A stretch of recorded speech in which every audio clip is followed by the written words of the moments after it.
கார்த்திக் சொல்றாரு, நான் சொன்ன மாதிரியே உங்க 3 பேத்து பேர்ல தான் நான் எழுத போறேன், அதான் நீங்களும் அருணும் பாத்துக்கங்க அண்ணே அப்படின்னு ஐஸ்வர்யா பார்த்து சொல்றாங்க. போட்டின்னு ஒரு ஸ்பிரிட் வேண்டாமா, அதுதான் சொன்ன, சொத்து முக்கியம் இல்ல அப்படிங்கிற மாதிரி சொல்லிட்டு இருக்காங்க. அதை கேட்டுட்டு அருண் சொல்றாங்க, டே ஆனந்த், உன்னோட உருட்டோட இவ உருட்டு பெருசா இருக்குடா அப்படின்னு கிண்டல் அடிச்சிட்டு இருக்காங்க. அடி அங்கே இங்கேன்னு சுத்தி பாக்குறாரு கார்த்திக். பார்த்துட்டு அண்ணே தீபா எங்க அப்படின்னு கேக்குறாங்க.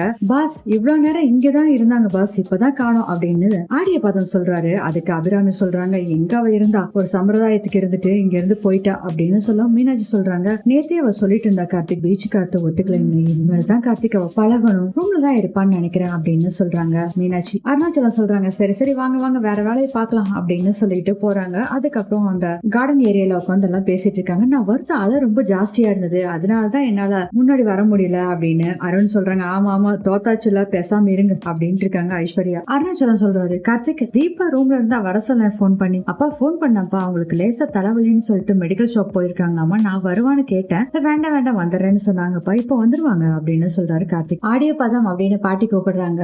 சொல்லுங்க பாட்டி அப்படின்னு சொல்ல வந்துட்டு, பாஸோட பாட்டி அப்படின்னு சொல்றாங்க ஆடியோ பதம். நல்லபடியா இந்த போட்டியில நடத்தி முடிச்சதுக்கு ரொம்ப தேங்க்ஸ் அப்படின்னு சொல்றாங்க பாட்டி. தேங்க்யூ அப்படின்னு பாட்டி அப்படின்னு சொல்லிட்டு இருக்காரு ஆடியோ பாதம். அந்த சமயத்துல தான் வர்றாங்க தீபா. அதுக்கப்புறம் தீபா வந்து உட்காடுறாங்க. என்ன தீபா டேப்லெட் வாங்கிட்டீங்களா அப்படின்னு கேக்குறாங்க. தீபா கிட்ட வாங்கிட்டேன் அப்படின்னு கார்த்திக் கிட்ட சொல்றாங்க தீபா. இங்க பாருங்க, அவளா போறா அவளா வர்றா, யாராச்சும் கேக்குறாங்களா ஒன்னா அப்படின்னு சொல்லி அபிராமி அருணாச்சலத்துக்கிட்ட சொல்லிட்டு இருக்காங்க. அபிராமி அமைதியாயிரு அப்படின்னு சொல்லிக்கிட்டு இருக்காங்க. இப்ப தலைவலி பரவாயில்லையாமா அப்படின்னு பாட்டி கேக்குறாங்க.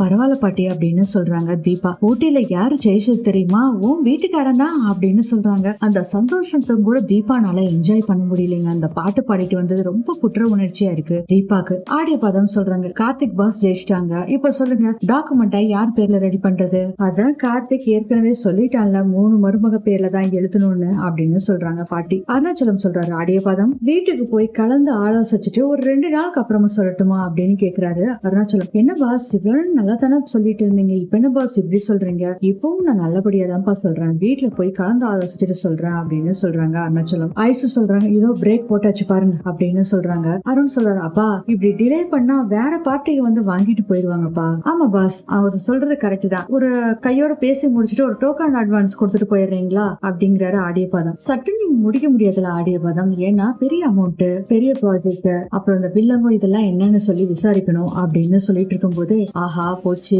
வில்லங்கம் விசாரிக்கிறாங்களா, போச்சு போ அப்படின்னு நினைச்சிட்டு இருக்காரு ஆடியோ பதம். நாங்க இதெல்லாம் பார்த்துட்டு உங்ககிட்ட சொல்றோம் அப்படின்னு சொல்றாரு அருணாச்சலம். பாஸ் எங்க சைடு ஏதாச்சும் தப்பு பண்ணிட்டோமா பாஸ், அதான் இப்படி சொல்றீங்களா அப்படின்னு ஆடியோ பதம் கேக்குறாரு. அதெல்லாம் ஒண்ணு இல்லப்பா, ரெசார்ட் எங்களுக்கு ரொம்ப பிடிச்சிருக்கு, கொஞ்சம் டைம் கேக்குறோம் அவ்வளவுதான் அப்படின்னு சொல்றாரு அருணாச்சலம். அருணாச்சலம் சொல்றாரு, சரிப்பா பெட்டியை எடுத்துட்டு வாங்க நம்ம கிளம்பலாம் அப்படின்னு சொல்லும் போது கார்த்திகை பார்த்து சொல்றாரு ஆடியோ பதம், நீங்க தான் எங்களுக்கு என்னைக்குமே பாஸ், பத்திரமா போயிட்டு வாங்க அப்படின்னு சொல்றாங்க. அதுக்கப்புறம் எல்லாருமே போயிடுறாங்க. பாட்டி மட்டும் நின்னுட்டு இருக்காங்க. அடடா எங்க பாட்டிய காணோம், பாட்டியம்மா பாட்டியம்மா அப்படின்னு சொல்லிட்டு வர்றாரு. தேடிட்டு இருக்கும்போது பின்னாடி தாங்க இருக்காங்க பாட்டி. முதல்ல டப்புன்னு ஒரு அடி குடிக்கிறாங்க. அட பாட்டி இங்கதான் இருக்கீங்களா அப்படின்னு சொல்றாங்க. ஆடியோ பதம், இங்கதான் இருக்கேன்டா, கொஞ்சம் கூட குறைய பேசிருந்தாலும் மனசுல எதுவும் வச்சுக்காதப்பா. டப்புன்னு மாறிடுறாரு ஆடியோ பதம் தாத்தாவா. செல்வி செல்விமா இங்கதான் இருக்கியா அப்படின்னு, ஐயோ என்ன விடுறாப்பா அப்படின்ட்டு ஓடிடுறாங்க பாட்டி. இவங்க எல்லாரும் போன பின்னாடி, டேமிட் எல்லாம் நல்லா வந்து ரெசார்ட் வாங்குறேன்னு சொல்லி மூக்கு பிடிக்க தின்னுட்டு ஜாலியா போறீங்களா, இருங்க முரட்டு பில்லா குடுக்கறேன் அப்படின்னு சொல்லிட்டு, அடடா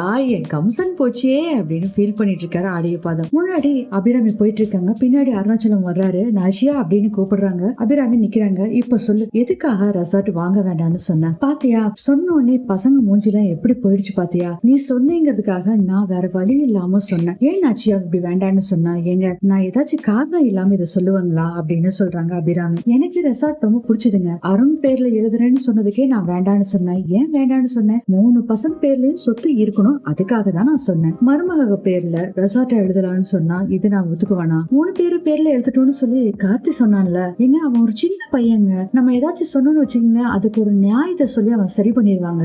எப்பயுமே 3 பேத்து பேரு தான், அதாவது நம்ம பசங்க 3 பேத்து பேரு தான் சொத்தெல்லாம் இருக்கும், அவளுகளை நம்பில அவளுக்கு பேர்ல எல்லாம் எழுத முடியாது. முதல்ல நம்ம பசங்களோட சேஃப்டி தாங்க பாக்கணும், அவங்க கையில தாங்க சொத்து எல்லாமே இருக்கணும். சும்மா இருக்கவங்க பேர்ல சொத்து எழுதி வச்சா அதுக்கப்புறம் அவங்க போக்கே மாறும். ஆக்சுவலா இவங்க என்னன்னா தீபா பேர்லயும் சேர்த்து சொத்து எழுதி வைக்கிறாங்க பாத்தீங்களா, அது பிடிக்காம தான் அபிராமி இப்படி சொல்லிட்டு இருக்காங்க. அருணுக்கு இன்னும் குழந்தை குட்டின்னு எதுவுமே ஆகல, முதல்ல அதெல்லாம் ஆகட்டும், அதுக்கப்புறம் வேணா குழந்தைங்க பேர்ல எழுதி வைக்கலாம். சரி வாங்க நேரத்தோட கிளம்பலாம் அப்படின்னு சொல்லிட்டு அபிராமி அங்கிருந்து போயிடுறாங்க. அடுத்ததே கார்த்திக் கார்த்திகை காமிக்கிறாங்க. கார்த்திக் எல்லாம் துணியில எடுத்து வச்சாரு. எங்க நான் ரெடி அப்படிங்கிறாங்க. சார் ஒரு 5 நிமிஷம் சார் இதெல்லாம் எடுத்து வச்சுட்டு வந்துடுறேன் அப்படிங்கிறாங்க. எங்க பொறுமையா கிளம்புங்க, நான் அதுக்குள்ள இந்த கான்ட்ராக்ட் விஷயமா பல்லவி கிட்ட பேசிட்டு வந்துடுறேன் அப்படிங்கிறாங்க. பக்கம் இருக்கு தீபா. கார்த்திக் அந்த சைடு போய் தான் கால் பண்றாரு. அதுக்குள்ள என்ன பண்றாங்க, நாங்க அவங்க பர்ஸ்குள்ள வந்து இந்த பல்லவி போன் இருக்கு அதை வச்சிருக்காங்க. அந்த போன் எடுத்து உடனே சைலண்ட் மோட்ல போட்டுறாங்க. கார்த்திக் போன் பண்றாரு. ஃபுல் ரிங் போயிட்டு கட் ஆகுது. தீபாட்ட வந்து சொல்றாங்க அவங்க அன்னைக்கு மாதிரியே போனை அட்டன் பண்ணல, அண்ணனோட நம்பரை பார்த்தோன்னே திரும்ப கால் பண்ணுவாங்க அப்படின்னு சொல்லிக்கிட்டு இருக்காரு கார்த்திக். அப்போ வந்து மனசுக்குள்ள நினைச்சிட்டு இருக்காங்க, சாரி சார், நான் ஆல்ரெடி சிதம்பரத்தோட ஆல்பத்துக்கு பாடிட்டு வந்துட்டேன் சார். நான் உங்களுக்கு தீபாவாவும் உண்மையா இருக்க முடியல, பல்லவியாவும் உண்மையா இருக்க முடியல அப்படின்னு ரொம்ப ஃபீல் பண்ணிட்டு இருக்காங்க. ரொம்ப குற்ற உணர்ச்சியில ஃபீல் பண்ணிட்டு இருக்காங்க தீபா. அப்போ வந்து கார்த்திக் சொல்றாரு, லாஸ்ட் டைம் மாதிரி அவங்க லாஸ்ட் மினிட்ல வந்து பாடாம முன்னாடியே வந்து பாடினா நல்லா இருக்கும், சரி பாப்போங்க அப்படின்னு சொல்லிட்டு சரி நம்ம கிளம்பலாங்க அப்படின்னு சொல்றாங்க. நீங்க முன்னாடி போங்க சார், நான் பின்னாடி வந்துடுறேன் அப்படின்னு சொல்லிட்டு சூட்கேஸ்ல எல்லா துணியெல்லாம் எடுத்து வச்சிட்டு இருக்காங்க தீபா. கார்த்திக் முன்னாடி கிளம்புறாரு. தீபா கார்த்திக் போன பின்னாடி வந்து ரொம்ப ஃபீல் பண்ணிட்டு இருக்காங்க. சே இப்படி பண்ணிட்டுமே அப்படின்னு சொல்லி ரொம்ப ஃபீல் பண்ணிட்டு இருக்காங்க. அதுக்கப்புறம் வீட்டுக்கு எல்லாரும் வந்துடுறாங்க. அப்போ நாச்சியா ட்ரிப் சூப்பரா இருந்ததுல அப்படின்னு அருணாச்சலம் கேக்குறாரு. ஆமாங்க, ரொம்ப மனசுக்கு நிறைவா இருந்துச்சுங்க அப்படின்னு சொல்லிட்டு இருக்கும் போதே போன வேலையை பூரா எல்லாம் கெடுத்து விட்டு போட்டு சந்தோஷமா இருக்கு, மனசுக்கு நிறைவா இருக்கு நான் சொல்லிட்டு இருக்கீங்க அப்படின்னு மனசுக்குள்ள நினைச்சிட்டு இருக்காங்க ஐஸ்வர்யா. அருணாச்சலம் சொல்றாரு, நம்ம இது மாதிரி வருஷத்துல ஒரு 2 தடவை நாச்சு நம்ம வந்துட்டு மாதிரி குடும்பத்தோட ட்ரிப் போகணும் அப்படின்னு சொல்றாரு அருணாச்சலம். அதுக்கு கார்த்திக் சொல்றாரு, நம்மளே அரேஞ்ச் பண்ணிக்கலாம்பா அப்படின்னு சொல்லிட்டு இருக்காங்க.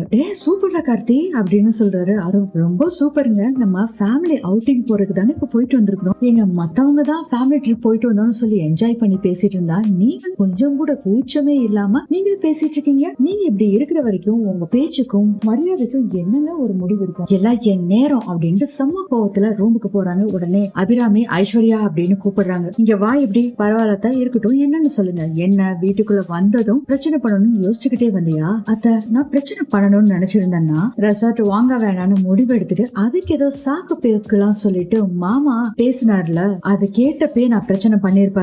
அதுக்கு அருணாச்சலம் சொல்றாரு, வேண்டாம் நாங்க முடிவு எடுத்தேன். நான் என்ன அப்படியே சொன்னேன், வீட்டுக்கு போய் கலந்து ஆலோசிச்சு முடிவெடுக்கிறோம்னு சொன்னேன். மாமா இதுதான் மாமா சாக்கு போக்கு. இப்ப என்ன அந்த ரெசார்ட் வாங்க வேண்டாம் அது இதுன்னு சொல்லி அதான கூட்டிட்டு வந்துட்டீங்க வீட்டுக்கு, இப்போ என்ன வேண்டாம்னு சொல்லி கூட்டிட்டு வந்துட்டாங்க ஐஸ்வர்யா. என்ன ரெசார்ட் என்ன கடையில போய் கம்மர் கட்டு வாங்குறதுன்னு நினைச்சிட்டியா? போன உடனே காசை கொடுத்து ரெஜிஸ்ட்ரேஷன் பண்ண முடியுமா அப்படின்னு கோவமா அபிராமி சொல்றாங்க. அத்த நான் ஒன்னும் ரெஜிஸ்ட்ரேஷனை கையோட முடிக்கணும்லாம் சொல்ல அத்த, உங்களுக்கு வாங்க பிடிக்கல அதான் சொல்லிட்டு இருக்கேன் அப்படின்னு நீங்க நினைச்சிட்டு பேசினா யார் என்ன பண்ண முடியும்? அத்தா நீங்க ரெசார்ட் வாங்குங்க, வாங்காம போங்க அத்த. என் வீட்டுக்கார பேச்சுக்கு இங்க மரியாதை இல்லைன்னு நினைக்கும் போது மனசு கஷ்டமா இருக்கு அப்படின்னு சொல்றாங்க. இதை கேட்டுட்டு அபிராமி கேக்குறாங்க, உன் வீட்டுக்காருக்கு என்ன மரியாதை இல்லாம போச்சு? இப்போ அருண் பேச்சுக்கு என்ன மரியாதை இல்லாம மதிப்பு இல்லாம போச்சு? அவன் விருப்பத்தினாலதான் இந்த ரெசார்ட்டவே பாக்கிறதுக்கு போனோம். ஓ அப்படியா அத்த, அருண் சொன்னதும் இந்த ரெசார்ட்டை பார்க்க ஒத்துக்கிட்டீங்களா என்ன? அவர் 1.5 மணி நேரமா உங்ககிட்ட சொன்னாரு, நீங்க காதலே எதுவுமே வாங்கிக்கல. ஆனா அவரு கார்த்திக் வந்தாரு, வந்து ஒரு 1/2 செகண்ட் கூட சொல்லல, உடனே போய் பாக்கலாம்னு சொல்லிட்டீங்க. ஏ ஐஸ்வர்யா இப்ப எதுக்கு இதெல்லாம் பேசிட்டு இருக்க, வா ரூமுக்கு போலாம் அப்படின்னு சொல்றாரு அருண். அருண் நில்லுப்பா, அவ இப்போ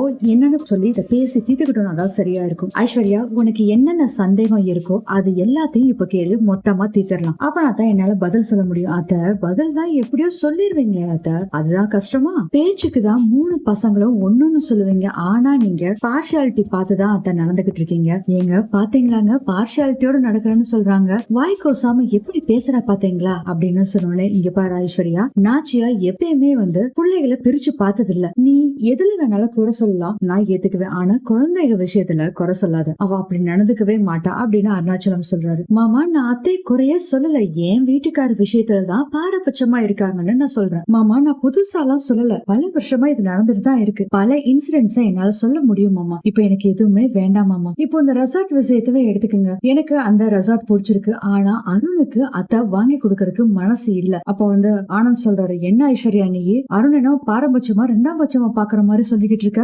ஆனந்த் அப்படின்னு சொன்னோன்னே அதுக்கு ஐஸ்வர்யா சொல்றாங்க, மீனாட்சி அக்கா உங்க வீட்டுக்காரரை சுதாரிப்பா இருக்க சொல்லுங்க, நான் உங்களுக்கும் சேர்த்துதான் பேசிக்கிட்டு இருக்கேன் அப்படின்னு சொல்றாங்க ஐஸ்வர்யா. கார்த்திக் சொல்றாரு, இப்ப என்ன நீ அம்மா எனக்கு மட்டும் தான் பாரபட்சம் பாக்குறாங்கன்னு சொல்றீங்களா? கார்த்தி அதுதான் உண்மை கார்த்தி, உங்களுக்கு முக்கியத்துவம் கொடுக்க வேண்டாம் நான் சொல்ல, ஆனா எனக்கு என் வீட்டுக்காருக்கு முக்கியத்துவம் கொடுக்கணும். நான் இப்ப கூட அடிச்சு சொல்றேன் கார்த்திக், நீங்க மட்டும் கண்ணை மூடிட்டு ஓகே சொல்லிருந்தீங்கன்னா அத்த ரெஜிஸ்ட்ரேஷனுக்கு ஓகே சொல்லிருப்பாங்க. அப்ப வந்து அபிராமி சொல்றாங்க, சொன்னாங்க. சரி அப்படியே இருக்கட்டும், அப்படியே நான் ரெஜிஸ்ட்ரேஷன் பண்ணிருந்தாலும் கார்த்தியோட பேர்லயா பண்ணிருப்பேன்? 3 பசங்க பேர்ல தானே பண்ணிருப்பேன். ஆமாத்தா, ஏன்னா ஆடியோ கம்பெனி 3 பேத்து பேர்ல தானே இருக்கு. அப்ப வந்து கார்த்திக் சொல்றாரு, அண்ணி ஆடியோ கம்பெனியோட இன்வெஸ்ட்மெண்ட் எல்லாமே என் சோர்ஸ்ல இருந்தா கொடுத்திருக்கேன், வீட்ல இருந்து நான் ஒரு பைசா கூட வாங்கல. உடனே ஐஸ்வர்யாக்கு கோவம் வந்துருது. எங்க கேட்டீங்களா, நீங்களும் வீட்ல எந்த காசும் வாங்காம உங்க காசுல இருந்து வாங்குங்கன்னு உங்க தம்பி சூசகமா சொல்றாரு, உங்களுக்கு புரியுதா? அபிராமி பாக்குறாங்க, விட்டா இவ சண்டை இழுத்து விட்டுருவா போல இருக்கே அப்படின்னு செம்ம டென்ஷன்ல இருக்காங்க. ஆனா நான் அப்படி மீன் பண்ணல,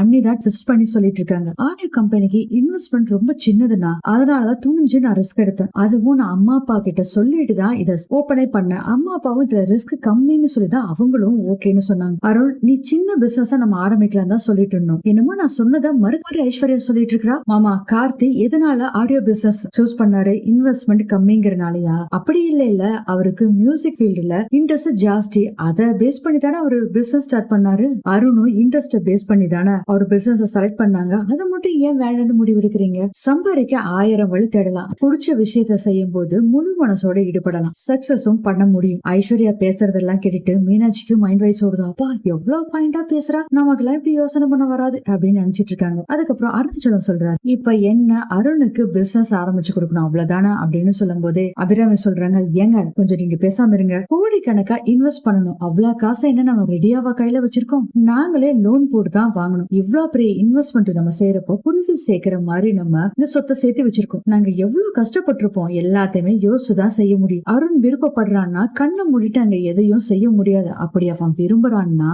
ஒரு 6 மாசம் அந்த ஃபீல்டுக்கு போய் பழகிட்டு வர சொல்லு. அதுக்கப்புறம் சாதக பாதகம் எல்லாத்தையுமே புரிஞ்சுக்கிட்ட பின்னாடி அதே இன்ட்ரெஸ்ட் இருந்தா நீ சொன்ன மாதிரியே கையோட ரெஜிஸ்ட்ரேஷன் பண்ணிடலாம். இப்ப எல்லாரும் போங்க அப்படின்னு சொன்னோடனே அதான் சொல்லிட்டாங்கல்ல வாங்க அப்படின்னு சொல்லி அருணை கூட்டிட்டு ஐஸ்வர்யா போறாங்க. போன அருண் பாத்தீங்கன்னா அப்படியே திரும்பி கார்த்திகை பாக்குறாரு. கார்த்திகை பார்த்துட்டு ரொம்ப ஃபீல் பண்ணிட்டு அங்க இருந்து போறாரு. இதோட இந்த எபிசோட் முடியுது.